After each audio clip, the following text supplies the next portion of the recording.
আলাইকুম ওয়া রাহমাতুল্লাহ। আশা করি আপনারা ভালো আছেন, সুস্থ আছেন। আমি এই দোয়া করি। আমার অনুষ্ঠান নাম পরকালের কিছু কথা। এই পৃথিবীতে আপনি আমি বেঁচে আছি, একদিন সবাই চলে যাব, কেউ থাকবে না। আমরা কলমা পড়ছি, আমরা মুসলমান খাতার নাম লিখছি। এখন আপনাকে আমাকে খাঁটি মুসলিমের কবরে যেতে হবে, কারণ পরকালে দুটো জিনিস নিয়ে আপনাকে যেতে হবে, একটা ইমান, একটা সৎকর্ম।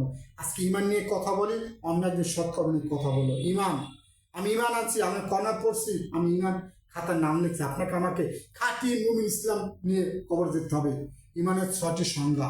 1 নম্বর, আল্লাহকে অন্তর অন্তর দিয়ে বিশ্বাস করতে হবে। আল্লাহর ফেরেশতাগণকে বিশ্বাস করতে হবে। আল্লাহর যে আসমানি কিতাবগুলোকে বিশ্বাস করতে হবে। আল্লাহর নবী রাসূল যে কিতাব আসছে তাকে বিশ্বাস করতে হবে। তকদীরকে বিশ্বাস করতে হবে। পরকালে বিচার হবে, বিশ্বাস করতে হবে। এই যে বিশ্বাসগুলো আমি করছি, এগুলো আপনাকে আমার কাজে কর্মে দেখাতে হবে। যেমন আমি যদি অন্যায় করি, ভালো করি, মন্দ করি, মহান আল্লাহ দেখছে, মহান আল্লাহ দেখতেছে। আমি অন্যায় ভালো করি, আমার ফেরেশতারা কাদের ফেরেশতারা লিখতেছে। একটু ভাবেন, একটু চিন্তা করেন। পৃথিবীতে একা আছি, একা চলে যাব। পরকাল আপনাকে আমাকে কর্মলিপি দেবে যে পৃথিবীতে তুমি আমি কি করছো, কতটুকু নেক করছো, কতটুকু ভালো করছো। যদি আমি ভালো আমল করি, আপনি আমার জীবন ধন্য হবে। আর যদি আমরা মন্দ আমল করি, নিজে নিজে ধিক্কার লাগে, আল্লাহ পৃথিবীতে কি করলাম। আমার উদ্দেশ্য আপনার বিবেকে নখ দেওয়া। আমি মুসলমান ভাই হিসাবে আপনার অন্তরের কথা বলা, আমার আর কোনো উদ্দেশ্য না। আমি যতদিন আছি আল্লাহর সাথে কথা বলবো। আমার 25 বছর ইসলামের সাধনা চেষ্টা আপনার সাথে বলে, আমার কোনো উদ্দেশ্য না। আমি একটা নগণ্য চাকরি করি, যদি ভালো ভালো ইসলামের কথা বলার চেষ্টা করি। আমার উদ্দেশ্য বাংলাদেশে 80 থেকে 90% লোক মুসলিম। কতজন আল্লাহর হুকুম মানতেছে, কতজন হুজুর পাক সাল্লাল্লাহু আলাইহি ওয়াসাল্লাম তরিকা চলতেছে। ভাই, আমি মারা যাবেন, আপনিও মারা যাবেন, পৃথিবীতে কেউ থাকবে না। আপনি জন্ম নিয়েছেন, মৃত্যু লেখা অবধারিত, আপনি মারা যাবেন। পৃথিবীতে একবার আসছেন, আর আসবেন না। এখান থেকে আপনাকে আমাকে নেক আমল, ইমান এবং নেক আমল নিয়ে পৃথিবীতে চলে যেতে হবে। ইমানটা তাজা করতে হবে, ইমানটা মজবুত করতে। আজকে আমাদের ইমান নড়বড়ে, ইমানে অন্তরে মরিচে পড়ে গেছে, ঝং ধরে গেছে।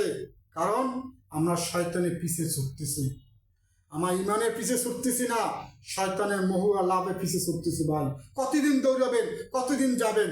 একদিন আপনার আমার নিঃশ্বাস শেষ হয়ে যাবে। পৃথিবীতে একবার আসছেন, আর আসবেন না। এখান থেকে আমি যদি নেক মাসতে না পারি, আপনিও ব্যর্থ, আমি ব্যর্থ। আমার উদ্দেশ্য কি? আমি আপনাদের সামনে কেন কথা বলি? আমার কথা কেউ দেখে না, কেউ শোনে না, কোনো সমস্যা নাই, কেউ দেখার দরকার নাই। আমার আল্লাহ জানে আমি কি করতেছি। আমি আল্লাহর বিশ্বাসে আমি পৃথিবীতে দুটো ভালো কথা বলতেছি, আল্লাহর শক্তি দিয়ে কথা বলতেছি। আল্লাহ আমার জ্ঞান বিদ্যা দিতেছে, আমি সত্য ন্যায়ের কথা কিন্তু চলে যাব। একদিন হলেও মনে করবেন এই লোকটা ভালো না মন্দ বলছে। আমি কোন হাদিসের কথা বলার চেষ্টা করি।